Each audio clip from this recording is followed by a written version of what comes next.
Welcome, ladies and gentlemen, to another SarCAST episode. It's been a whole week, or even more than a week, actually, than from the last one. But we're back here again for another SarCAST with some pretty interesting topics. We got a lot of big ones today, but obviously, we're gonna start with just a recap of what exactly happened, and maybe just let's talk a little bit about what everything that has happened in season 11. If you guys don't know, season 11 of MPL Indonesia has wrapped up already. It is done and dusted. Regular season. We're just waiting on the playoffs right now, and the playoffs will be on the 5th to 9th of April 2023. So if you're in Indonesia, or if you are Indonesian, go ahead and buy the tickets. Maybe go and it should be in the description below. The link to buying the tickets, to buy the ticket, should be in the description below. There's a lot of promo codes as well that you guys can use. So I've heard a lot of people say that, hey man, the tickets are getting real expensive. It's fine. With the promo codes, they're not really that expensive. It looks expensive, but we have a lot of promo codes. I think that's why they kind of added the price, because they wanted to use some promo codes. And you guys can utilize the promo codes. So go ahead and check it out. MPL Date is also still one of the promo codes that you guys can use. And that's what everybody used actually for the regular season. But back on the topic, I'm going to go and talk about every single team, right? From the bottom all the way to the top. Let's start from the bottom here. And let's start with Aura Fire. And honestly, Aura Fire, it feels so weird to see Aura Fire this far down in the standings. After seeing their Season 8 performance, Season 9 performance, Season 10 performance, it feels like they will be a contender for the top again at the season. But I think that's what everybody kind of expected when we started Season 11, right? They kept the same lineup. They literally didn't change a single member on their team. So it's still that third place lineup from last season that performed really well against even the stronger teams. Even ONIC were struggling a few games against Aura Fire, who were creative in the drafts. But no matter how creative they got, they always have the fundamentals down, the foundation of that draft, right? They always pick up their strong side heroes. They understand their winning conditions, and they understand how to set up their drafts properly. It's always a very cheesy draft with Aura Fire, even all the way from Season 8. But I feel like in Season 9 and 10, with Tezet at the helms, it really felt like it was chaotic, but it was all planned in the end, right? In Season 11, those cheesy picks still came through. We saw the Johnson. We saw a lot of picks that just didn't work out. Now, I'll just say that much, right? Really disappointed with how they were drafting. I feel like I think almost all their games I predicted against them before I started going ham on the Mirko curse thing, right? And Aura Fire just lost every single time. In the drafts, it's very easy to see in the Aura Fire games. Some games, they do still perform and they do still pop off. But again, that's when they already have the fundamentals down. And I think the foundation for Aura Fire in Season 11 is very different to the foundation that they had in Season 10. Usually, they can go for picks onto Facehugger first, and even I'd say onto Fluffy in the first phase, right? And then they can flex over with Kabuki's pick, High's pick, and even Godiva's pick later on. Actually, no, Godiva's also in the first phase usually. So it's Kabuki and High that they usually flex with. Kabuki and Fluffy, they change back and forth. But this season, it feels like if Kabuki doesn't get a hero that he's comfortable on, or doesn't get a winning side, a winning matchup, he really struggles. And Aura Fire didn't recognize that weakness in their gameplay up until... I don't even think they realize it now. Again, there's definitely something to it. There's no way that, there's always going to be something that's happening behind the scenes that, maybe is the reason as to why they didn't go for those picks that I expect, that a lot of casters / analysts expect. But surface level, on paper, that's what I can, kind of dissect from Aura Fire. I feel like their main strength has to be Kabuki. When he gets his hero pool, when he gets the proper heroes to carry with, he does carry from time to time still. But apart from that, I think the whole team just really failed to function together. Mechanically, macro, rotations, decision making, and most importantly, drafts everywhere. To add on to that, I said this all the way in the power rankings video, but Aura Fire, what they did was they got their coach. So Season 8, Season 9, Season 10, they were all good into the playoffs with just Coach Palevi and analyst Tezet. It was Coach Tezet later on in Season 9 and 10. So I felt like they were just lacking a coach presence, right? Maybe they added someone also to kind of help test it. In season 11, they did add a coach. They added an analyst, but the analyst that they added into their team is CL. His name is CL. He was the coach for Aura Fire in season 7 when he went 0-14. And I think on the first day of MPL season 11, I jokingly said to Eterna, I was like, oh wow, I wonder if they're going to go 0-14 again with their season 7 coach. It was close, 113, right? I don't want to throw any shade because you can't really blame the entire horrible performance of Aura Fire here. Just from the coaches, a lot of the players underperformed. And yeah, it's just a big mix. It's just funny that I kind of, said it from the start. But moving on, let's move over to Rebellion Zion because I think that's it for Aura Fire. It's just a whole lot of it's a lot of missed opportunities, I feel like, for Aura Fire, especially with the roster that they have. And I really hope that if they make roster changes before we move on to Rebellion Zion, I really hope that they stick with Kabuki, Van, and Fluffy.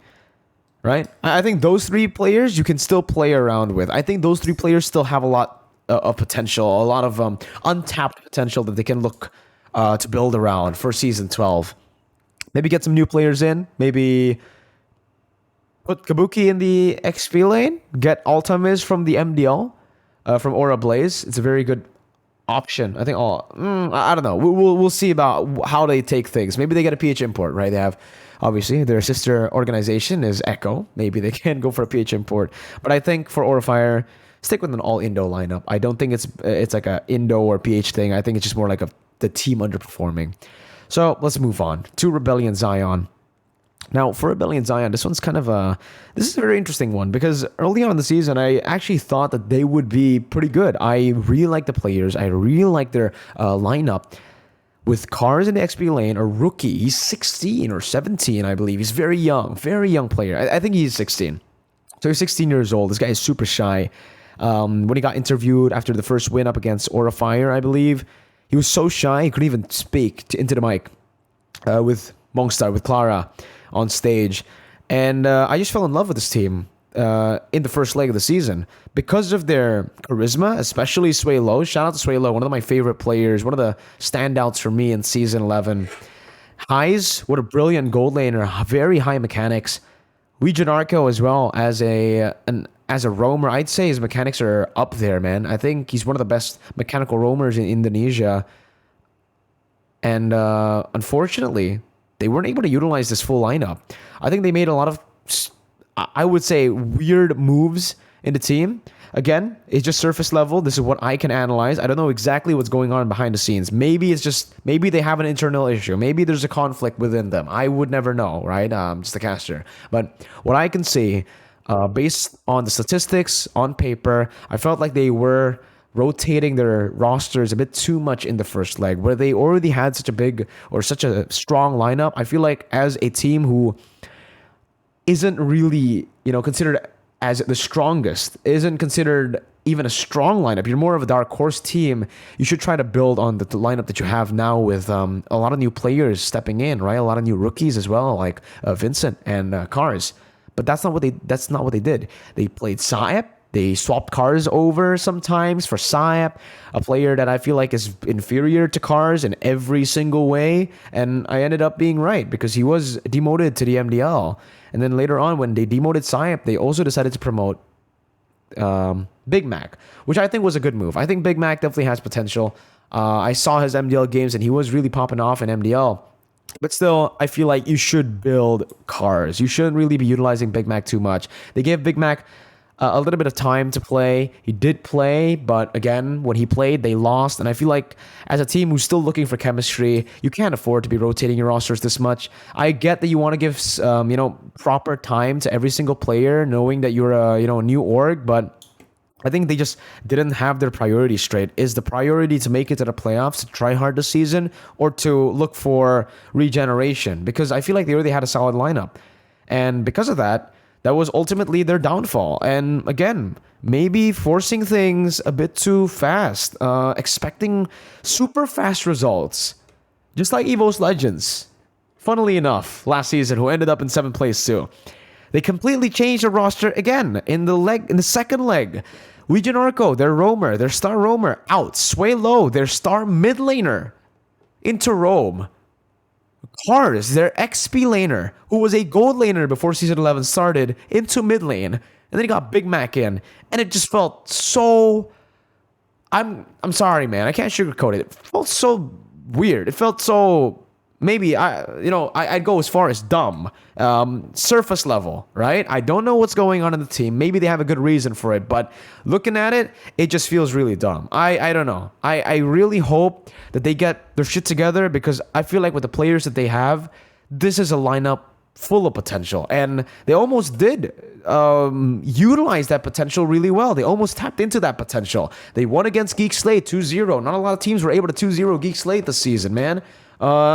So again, I really hope Rebellion Zion focuses on that in Season 12. I really hope they get stronger and they stop going for these crazy changes. Stick with the lineup that works. You've made it to the playoff once. You should try your best to make it again. You should try your best to build a synergy. Maybe if you had Dyron and Fearless, their old lineup, then I can understand the rotations a bit more, because you already have two very good veteran players, right? But with all the controversies from Fearless, he was kicked out. Dyron, there was some issues with contract apparently. It's very unfortunate for those two players. But again, expecting results too fast, I would say, for Rebellion Zion.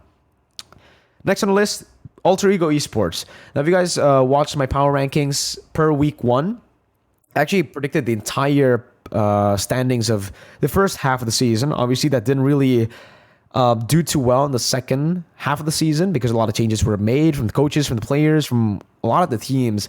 And I didn't get to make a power rankings because I was just too busy with MPL Indonesia. Alter Ego, in the power rankings video per week 1, I did say that Alter Ego felt like the weakest team. I felt like Orofire were actually even stronger than Alter Ego, who were just horrible, horrendous, playing pretty shite, right? Back again, no sugarcoating here. I feel like Alter Ego were playing horribly in the first leg, and I think they understood that. I do not know. I really do not know why they... Kids, okay. I understand why they played Kids. Playing Ryzel, though, is... I'm not a big fan of that, right? I think playing Ryzel in their first 2 matches, okay. Losing in the first 2 matches and then still playing Ryzel, that's where I started questioning it, right? I don't know what the plan was there, but I always felt like even in week 1, I said it. I always felt like Nino was the stronger gold laner. I think he's one of the best gold laners in Indonesia. And guess what? When they started to play Nino, they started to win a lot more, man. When Sully Boy stepped in the lineup, they started to win a lot more. So yeah, Alter Ego, they were performing really good. They even beat the likes of Geek Slate, RQ, and EVOS Legends, only losing to ONIC and Bigetron Alpha. So Alter Ego, with those changes, are able to have such a meteoric rise, I would say. They were really... they were not having a good time at all. A lot of blame was placed onto Coach Nafari. I think I was one of the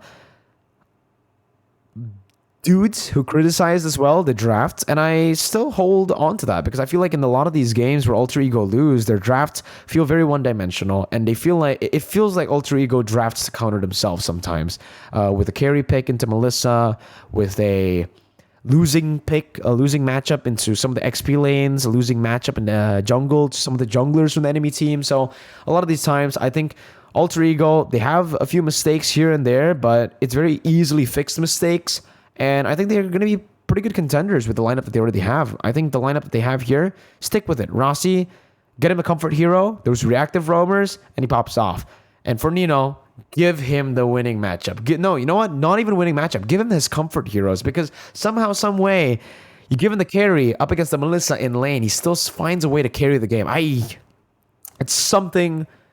that's absolutely bullshit, but Nino can make it happen. That's why he's going to be my pick as well. We'll see later. I'm teasing the Season 11 nominations. But moving on, we're going to move to EVOS Legends. The ISF World Champions. Full lineup. They utilized this full lineup for the entire season. I don't think they did swap. I think they played Fairsick in once against Bigetron Alpha in the first leg when they lost. But other than that, they were sticking to their main lineup. And I'm going to have to say it's very disappointing performance from EVOS Legends, their ISF lineup that was built up that was built up a lot by everyone, even by me, because I expected them to perform really well, and they did in the first 2 weeks.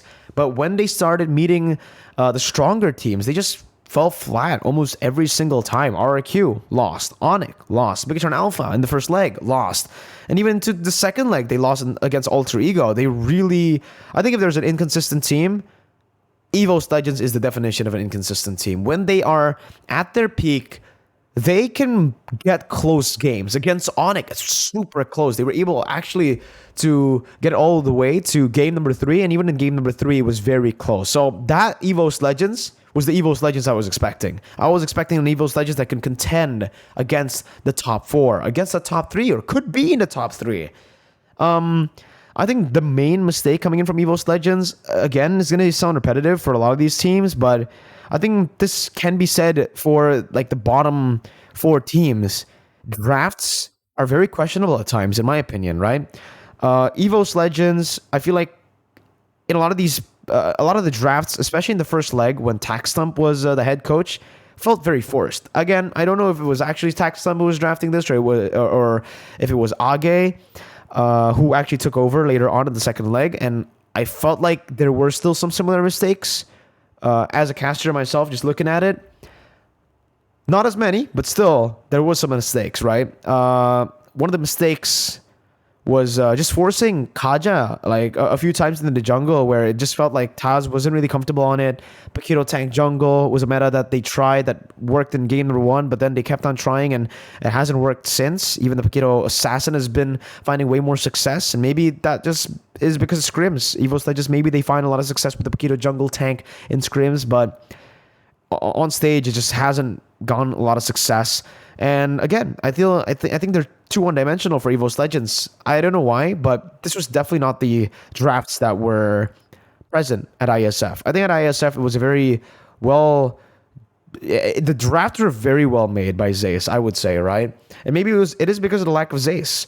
It felt very multidimensional in ISF, where the way they drafted was they always had 3 winning conditions, right? If their XP lane fell, they always had the gold lane, always have the mid lane to carry. And let's say in another game, if it's not the XP lane, it's the mid lane, jungle, and gold lane. You know, there are always 3 different plans set there in case one fails. But in Season 11 for EVOS Legends, it felt like they were just putting everything into Brands. If Brands performs, he gets MVP, he carries the game. If he doesn't perform, if he gets shut down, if he gets targeted, it's over. 7-7, and Brand still number 1 in the MVP standing. Shows you a lot, shows you how brand-centric EVOS Legends were playing. So congrats to Brands, but for the team, I don't know. I think they need to work on that. They need to be a little bit more multidimensional because, again, this is a roster full of potential. Moving on to Geek Slate. I think the main criticism for me for Season 10 for Geek Slate was the fact that Leg 1, their drafts were horrible. I'm just going to be honest. Season 10, okay? We're talking about Season 10. Geek Slate in Season 10, Leg 1, horseshit drafts. I remember... I'm sorry, but I can't really sugarcoat. I speak my mind out, right? And if you guys go on and watch Season 10, Leg 1 drafts, you will understand why I feel like it is utter dog shit. The heroes that were picked did not make sense at all. It really felt very amateurish, MDL-ish. And I heard behind the scenes that in the second leg, Beloy took over in the drafting phase, so it was no longer the coach. So when Beloy took over, guess what? Hey, surprise, surprise, Geek Slate started a winning streak, only losing to ONIC in Season 10. But there's still one mistake. There's still one glaring mistake for Season 10 Geek Slate. They're too Beloy-centric. If Beloy doesn't perform, it's over, right? And I think that's something that they have fixed. They have fixed a lot on that in Season 11. They have gone in a better coach, I would say, getting just solid draft all around. I don't know if Coach Reno handles these decisions for the draft, or maybe it's still Beloy, but hey, I feel like he is contributing to the team because it feels like the drafts have been a lot more solid here for Geek Slate. With the Valentina experiment gold lane that has worked out, that has become a pretty good flex pick for Chidera. Also, that criticism, the main criticism that I have from or for Geek Slate in season 10, the fact that, it's too Beloy centric. If Beloy doesn't perform, the team falters. Hey, they kind of fixed that. Aboy is an amazing mid laner. They have built around Beloy so well this time around with Aboy, a very good rookie mid laner. Luke, a rookie last season, but has really grown to be a pretty solid and reliable XP laner. And Chidera, the carry that we all wanted him to be in Season 10, the carry that we saw in a lot of these games, but weren't able to see the consistency in back in Season 10. He's found that consistency, I would say, in Season 11, though he is sometimes the reason as to why they lose with a lot of questionable positioning movements. He's still probably the most improved player from Season 10 to Season 11. I love Chidera, and I hope he continues to improve here because Geek Slate, with this lineup and with the drafts that they have, are really strong contenders in the playoffs, and I really hope they make it far in their first ever playoff run. They made history. Ladies and gentlemen, the first time ever Geek Slate has made it to the playoffs. So congratulations to Geek Slate. Beloy, one of my favorite players in MPL Indonesia. I think he can confirm this. Every time I meet him, I'm like, "Oi, Beloy!" I just call him out. Funny, I don't know. He's a fun guy. Yeah. I think it's time to move on over to third place. My boys, Bigetron Alpha, who also very similarly to Alter Ego, had a very rocky start in the first leg. Everybody doubted them. They were rotating rosters left and right. They were trying a lot of different crazy heroes like the Hanabi. That didn't work out. They also brought in the Hanzo jungle in MPL Indonesia that I feel like no other team has been able to utilize just yet. Yeah, it's mostly just been Bigetron Alpha. So a lot of experimental picks, but honestly, with Coach Aldo at the helms, I always trusted them. Even before Coach Aldo was there, I always trusted Bigetron Alpha, but with Aldo, even more so, right? And I think for the draft itself, I would say, except for the Hanabi game 1 for Hanabi, I would say the drafts have always really been like solid. Okay, maybe you can take away a few games, like 2 or 3 games for drafts, but apart from that, I think for a whole regular season, 2 or 3 games losing drafts, and every other game, I would say it's amazing, is a pretty solid record that Bigetron Alpha kind of has. And I think if you guys watch Bigetron Alpha's TikTok, there's a lot of the content that they upload where Aldo's like kind of scolding the players. I feel like he kind of develops the players in a way where they are performing at their peak potential, at their maximum potential right now. That's the Bigetron Alpha we saw. Unfortunately, he did get sick. He had to step down. Raise Boy took up the head coach mantle, and he has been performing really well as well with very solid drafts. I don't know what it is with Bigetron Alpha, man. Paulo, massive shout out to, because this coaching staff is insane. Their drafts are fucking amazing. I'm gonna be honest with you. They are amazing. It's amazing. And I really hope they continue to build on this because I feel like they've already built a solid foundation with Super Ken and Saken entering the second leg. Oh my god, that's the cherry on top of that beautiful foundation that they've built on. And that's why Bigetron Alpha were able to get a 4 winning streak to end the season off. Just almost taking that second place. No, they wouldn't have been able to get second place. But, hey, they were close. They're third place, right? They even actually took over Geek Slate's position in the top 3. So, still, very impressive for BTR. I gotta give them props. Super Ken is amazing. He is literally the future of Indonesian MLBB for jungle, okay? I don't know. You can say I'm biased. Maybe I am, but the Ling game that I saw, that you guys have probably seen from clips as well, when I was just speechless, that's the first time ever that I heard. Okay, so usually when we cast, we constantly look at each other, the casters, right? The Bigetron games, towards the end, the 2 last matches that they played against Alter Ego and Geek Slate were the only 2 matches where I saw Eterna genuinely surprised. She was clapping. She was doing this. I rarely see that happen. I have never seen that happen. So, and I was very surprised too. That's why every single time I see a big play that was fucking amazing, I look to the right while doing this. I'm like, holy shit. I mouth that out. I don't say it because obviously there's my mic and I can't swear on stream, but I mouth holy shiz to the right. And she's like, what the... What is this? This is... Oh my god. Bigetron Alpha. They have what it takes to make it to MSC. I'll just say that. They have what it takes to make it to MSC, okay? If they do or not, we will see. We will see in their playoff run. They have to stay consistent, and they have to be at their tip-top shape to be able to beat ONIC, RQ, everyone. Geek Slate, EVOS, and Alter Ego. It's such a stacked playoffs this time. But yeah, I feel like Saken brings stability to the team. Even though I don't think he is as risky as Marky, I think that's what they kind of need. With a playmaking jungler in Superken, they need a stable gold laner, and I think that's why Saken works a bit more. Also, maybe it's because of the communication. So, yeah. If you guys are asking why Marky isn't playing, I feel like that may be the reason, because Marky, he carries the game, but unfortunately, sometimes he does get picked off, and sometimes that does lose the team the game, right? So, he wins the team the game, or he loses the team the game, I would say, in a lot of the cases. Obviously, not all cases. Meanwhile, for Saken, I feel like he's just there to follow up. He's a good follow-up gold laner.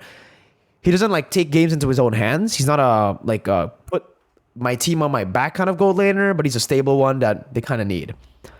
Next on the list, we're gonna move on to the Kings of Kings, RRQ, Rex Regum Kaon, who had a very shaky season. I'm gonna be honest with you. I didn't actually expect them to make it to the upper brackets. I thought Geek Slate would actually make it to the upper brackets, but RRQ proved everybody wrong. Still as consistent as ever, despite their roster changes, despite not having R7, still able to make it to second place is so impressive. Very impressive for RRQ. And I feel like right now, Banana is on a very good trajectory up in his career. If he continues this trajectory up, I think he might be able to, duel it out against the best XP laners in the league. A lot of haters, and I don't know why, yeah, but a lot of RRQ fans are so they judge their new players so harshly, so easily. It's happened like 3 times, and you would think they would learn from those 3 times already. No, they haven't. When Albert joined Season 6, everybody was bashing him for the first few matches where he wasn't performing. And guess what? He became the legend that you see today, the mechanical god that you see today. And all those haters had to eat shit, basically.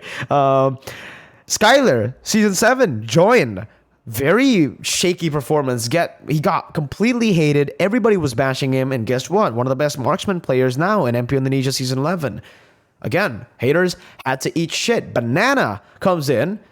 So again, they don't what? I don't know what's happening, but most of some RQ fans are fucking what? Dude, support your team, okay? Give them time. You put this much pressure on them, and it'll take even more time for them to grow.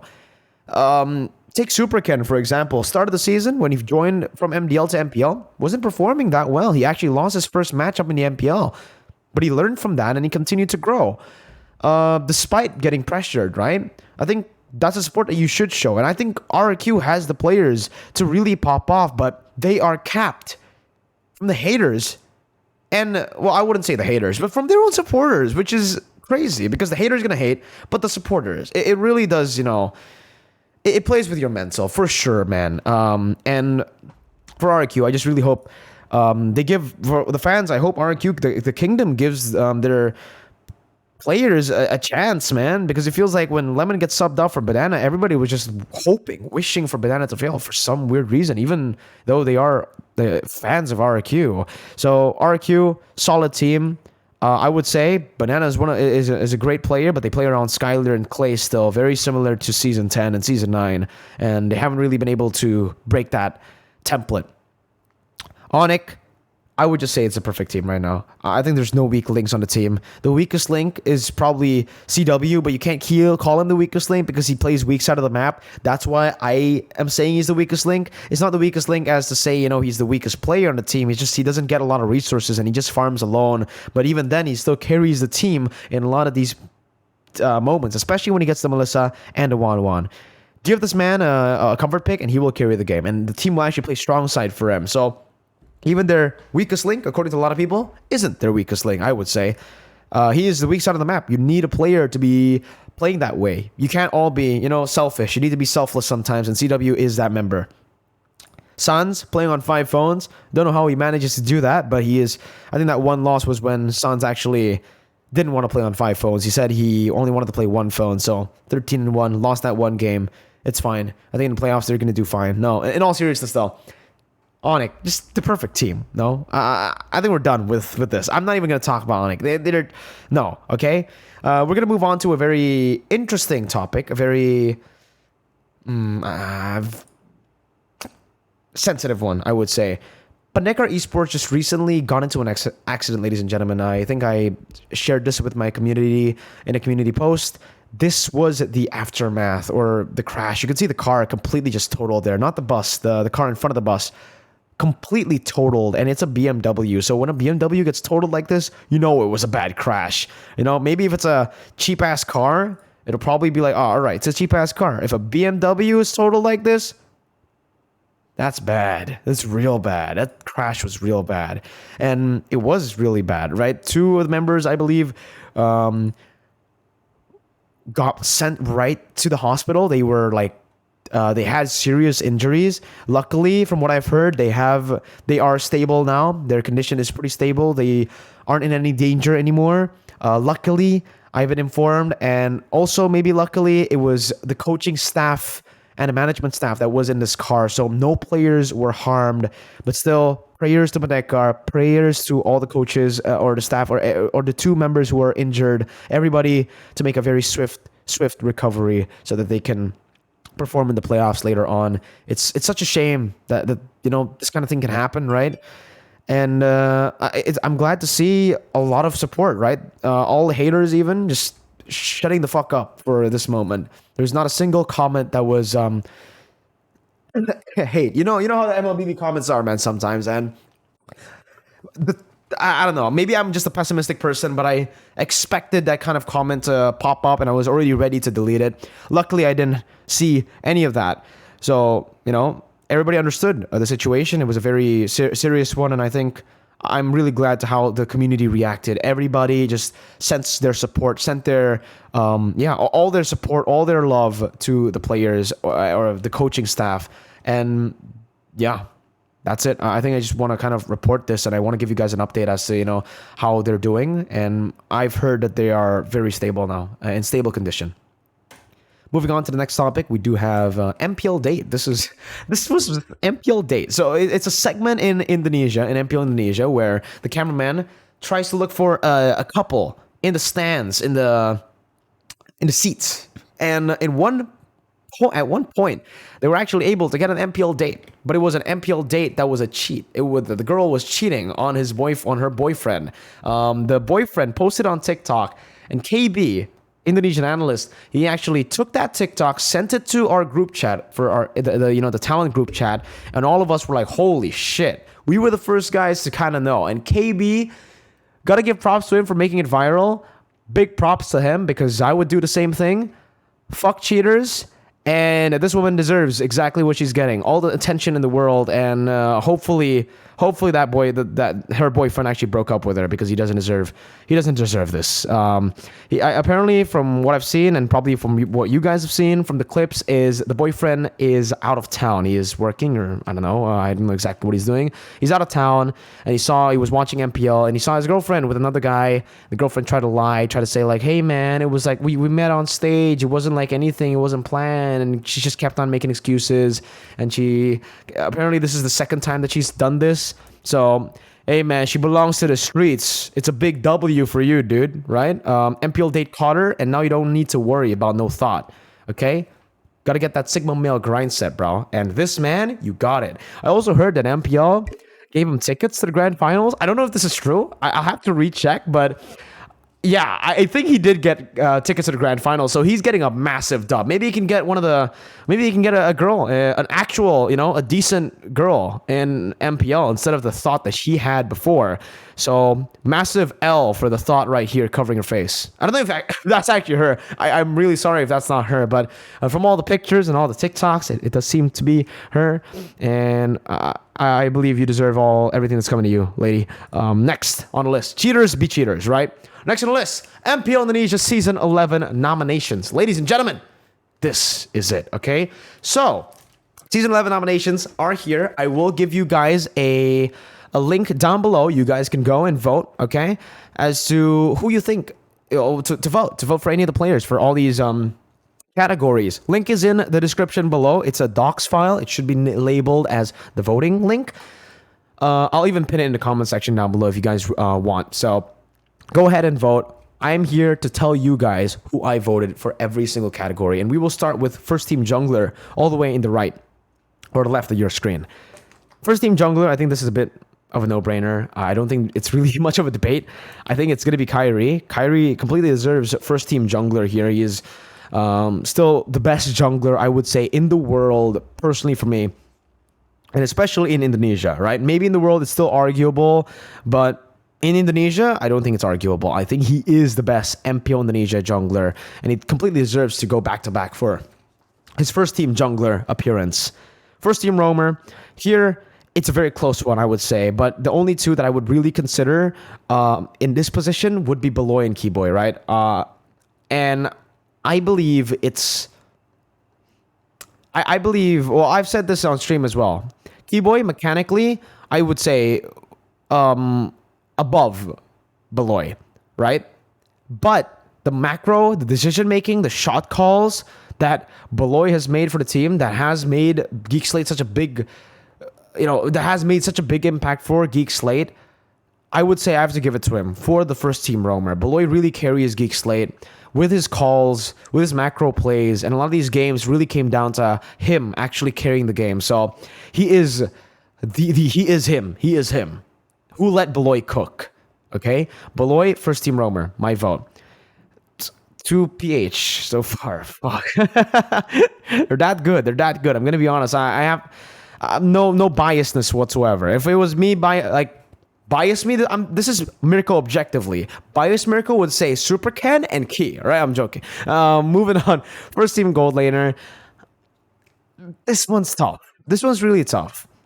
But honestly, I would say Nino. I would say Nino has had the biggest impact on his team. If it wasn't for Nino, I would say Alter Ego would not have made it to the playoffs. So I would just give it to Nino. A case could be made for any single one of these gold laners, by the way. So, yeah, it's a really stacked, it's very stacked division there. But I would still have to go for Nino. That's my vote. First team XP laner here, I think a bit of a no-brainer. It's definitely going to be Boots. He has had the best performance in Season 11, and I don't think anybody really comes close in terms of the level of consistency and the level of impact that he's able to bring to his team. So I do believe Boots deserves the first team XP laner. First team mid laner, again, not much of a question, not much of a debate. It's Sans. Rising Star, oh, this one's a tough one. I think it's between two. It's a boy and Super Ken, but Super Ken and a boy both have had like a very big impact on their teams, but I would say Super Ken has had a bigger impact, right? And his plays with his MVPs, I would actually give it to Super Ken here. I think Super Ken just edges it over a boy. A boy is obviously a very underrated mid laner, and if only Super Ken didn't join the MPL this season, it would have definitely been a boy. There would have been no question about it.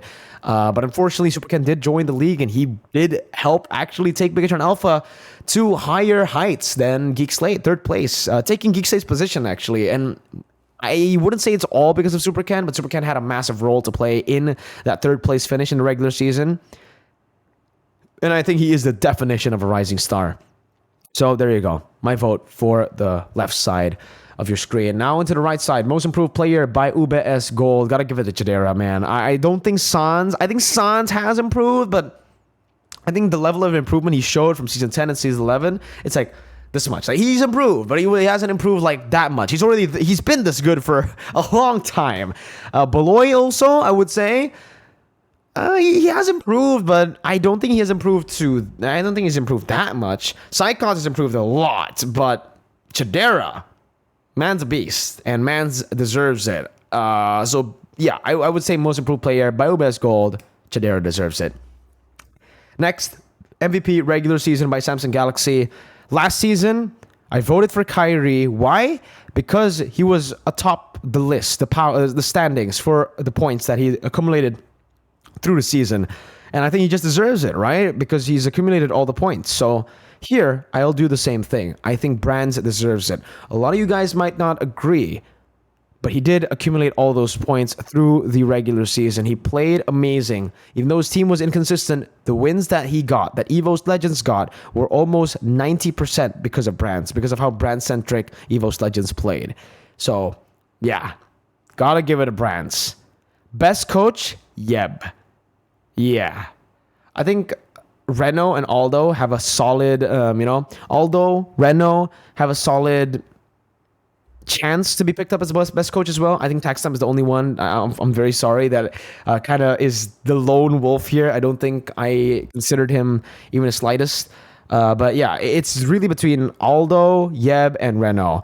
Aldo, he kind of, unfortunately, he did get sick to the later half of the season. So, and the performance that he got with Bigetron Alpha, though the drafts were great, the team wasn't performing to that level. It's not his fault, but it's still not, it's still a bit unfortunate. Meanwhile, Yeb has just been consistent throughout the entire season. Sure, he did leave too. Adi actually took over in the final week, but I feel like the Yeb drafts were so good in a lot of these positions as well. And yeah, 13-1 explains itself.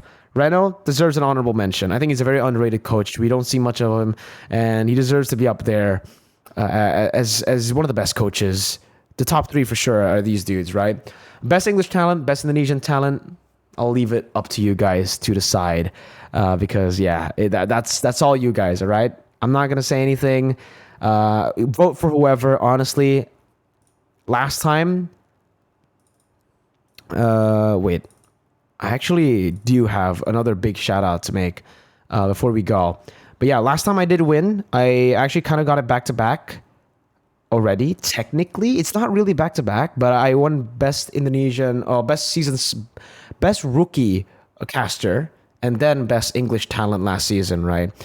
So I have one before. It'll be amazing if I get a hat trick and a back-to-back, a literal back-to-back this time around, best English talent 2 times in a row, and then I'll call it quits if we actually do that, right? If not, then we're gonna keep on grinding, obviously. So go ahead and vote. I'll appreciate it a lot if you guys vote for me. If you vote for the others, no problem. We all love each other in English Desk, and I think all of us will be happy for each other if whoever wins. I think we'll all be happy together.